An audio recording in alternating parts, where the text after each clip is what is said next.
I was driven towards looking to the self-confidence and self-esteem in ourselves on a deeper level. How do we evaluate the two? On a human level, and perhaps whilst growing up, our religion, the influence of the culture of where we grew up in, and our parents, are all factors that influence and contribute to our level of self-confidence and self-esteem. How do we define those fancy words we consistently hear, and where do we begin to determine the effect of them? Self-confidence is the level of where we are aware of ourselves, in concern of our abilities, gifts, and knowledge. The opposition is lack of self-confidence. This is where we have the awareness of our capabilities, however, we do not have enough drive toward making changes in any conviction we hold, in respect of what we believe in. We grow to feel safe and comfortable with what we are used to in our surroundings. The idea of embracing new opportunities that offer change becomes somewhat fearful, thus is reflecting the fact that we are scared to make a leap to an unknown environment. Self-esteem is the level where we are lost within our own identity.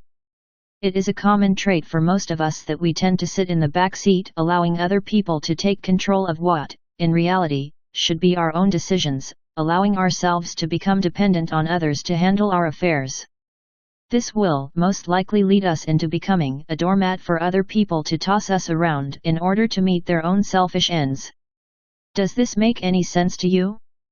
When looking around us, we can see that for many of us, our confidence in recognizing our own true identity begun during childhood.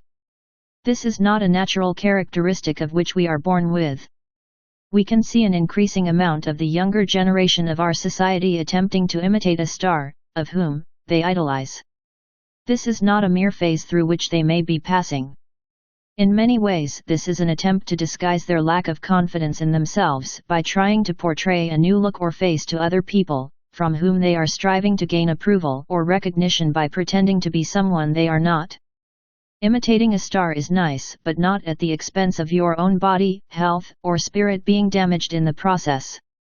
Some people might take it to the extreme where they develop an eating disorder, for example, anorexia, bulimia, or both combined in an attempt to alter their physical appearance to resemble someone of whom they admire. The result of this is most likely to cause damage to their body, self-confidence, self-esteem, and spirit in the process. However, it is not always the case where the problem lies in the attempt to imitate a star. The most common influence is the effect of the environment of where we grew up and the conditions of our family in respect of this. Hopefully one day, people confront these issues by means of talking or writing an account of their experience in an honest and completely open fashion, rather than the latter of keeping the truth hidden away from the fear of confronting of other people's response, opinion, or judgment. These issues are serious, and it is high time we learned how to understand and deal with them accordingly. Now, where do we find the main source of this problem? I am, by no means, trying to pinpoint the blame on one specific element. There are many different factors, all of which contribute to and hold equal significance in influencing these matters. To cover all possible influences would be too long at this point, however, I would like to specify the factor of which I believe the responsibility lies in the first place. We cannot place the blame on the child in the first instance.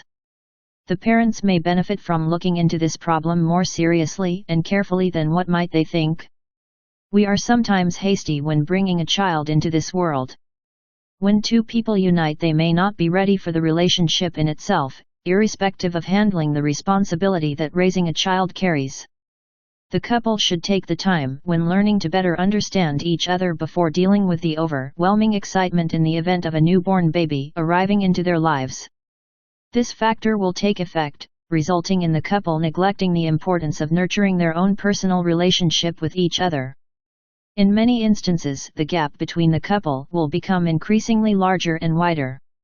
In the instance of a divorce for the parents, the way view these cases in the general opinion of society, the majority of these divorces will not result in a happy ending.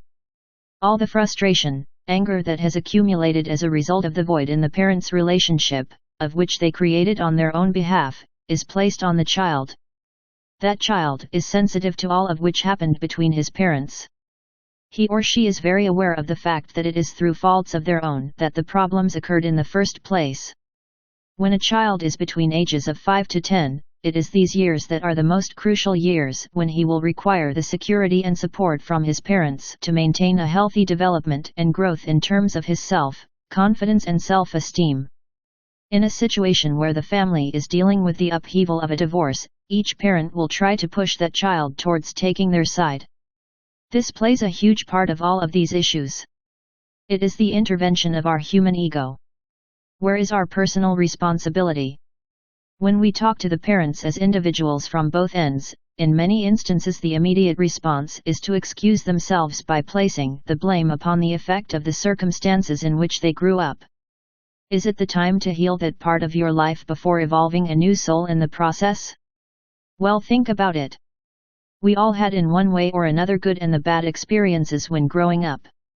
This is unfortunate for any soul to have to go through a bad time when they were growing up. But by being responsible for ourselves, there is a requirement where we must allow for healing the scars from the past and moving on in a healthy and productive way. You might make the excuse that this is easier said than done, but what effort have you really applied into fulfilling this task? We cannot change any of the events that happened in the past, this is why we call it our past. However, we can accept the experiences for what they were and make allowance for ourselves to heal. We acquired those experiences or lessons in the first instance before coming to this life. It is not fair for a newborn to suffer as a result of our mistakes that we refused to handle in the first place because we do not want to let go of that past. So is there any excuse for us blaming our actions in correlation to the events of our past? I don't believe this is so. Be open and to experience life and learn to take our responsibility for ourselves and for those people who are close to us more seriously. We are not only passing the time and the years when we are here on this plane to achieve nothing. Let's start upbringing a new and healthy generation, without disregarding your own growth. Learn to grow up and move forward in your life.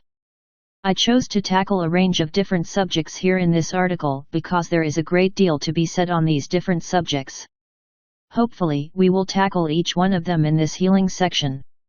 When it comes to anorexia and bulimia, hopefully other people who have passed through those experiences in their life will have the ability to help our younger generation. Reading these articles will provide an opportunity to learn how to deal with those situations by sharing their experience with us, and, in the process, allow the healing process to take effect in their life too.